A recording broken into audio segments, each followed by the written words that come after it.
Nah, sekarang kita lihat dikit kenapa hal itu bisa jadi beda. Pertama gini, kalau misalnya gue punya garis bilangan, ini 0, ini misalnya A, ini B. Di sini posisinya A kurang dari B, ya nggak? Dalam garis bilangan. Oke?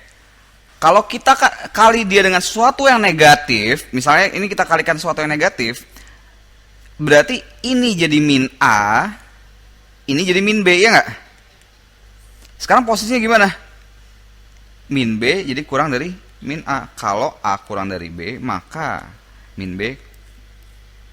Bayang, karena perubahan posisi dikali minus itu jadinya seperti itu. Nah ya, itu satu. Pertama, kalau kita kali atau kita bagi dengan sesuatu yang negatif, tandanya jadi berubah karena hal ini. Berikutnya, kalau gue punya A kurang dari B, oke, let's say 2 kurang dari 3 deh. Berlaku nggak 2 kuadrat kurang dari 3 kuadrat? Berlaku. Kalau gue punyanya min 2 kurang dari min 1, min 2 kuadrat berarti 4 kan? Kurang nggak dari 1? Ini gue kuadratin. Tandanya juga berubah. Oke. Nah, berarti di sini juga ada sifat yang berbeda. Ketika kita kuadratin, kalau misalnya A kurang dari B, kita kuadratin A kuadrat B kuadrat.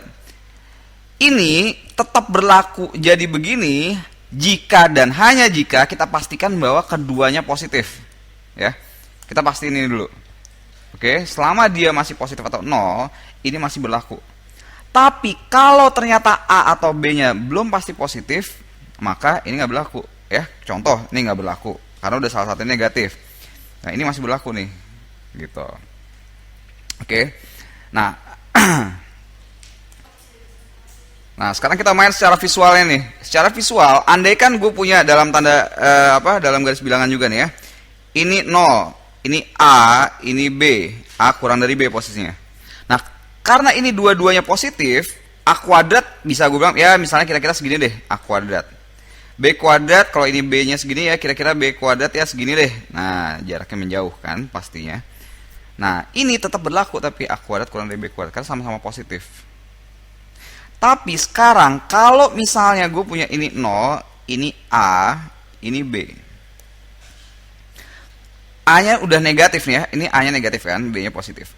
Kalau A ini gue kuadratin, tadinya A itu segini, bisa jadi A kuadrat itu jadinya di sini. Ini A kuadrat. Sedangkan kalau B itu di sini, gue kuadratin B kuadrat, bisa jadi di sini. Ya, secara visual mainnya gini. Kenapa? Karena semua bilangan yang kuadrat, kalau dia negatif, tetap jadi dikuadratin jadi positif gitu loh. Ya, maka udah posisinya tuh udah nggak berlaku lagi. Oke. Jadi A kurang dari B, kalau pangkat ganjil, mau pangkat ganjil, maka selalu berlaku untuk A atau B yang berapapun. Ayo coba, kenapa tetap berlaku kalau pangkat ganjil? Karena kalau pangkat ganjil, jelas, yang dipangkatin pangkat ganjil, yang negatif tetap negatif, yang positif tetap positif. Sedangkan pangkat genap, itu cuma berlaku, ya kalau begini, A pangkat 4 kurang dari B pangkat, cuma berlaku kalau A dan B dua-duanya positif atau 0 boleh lah. Oke.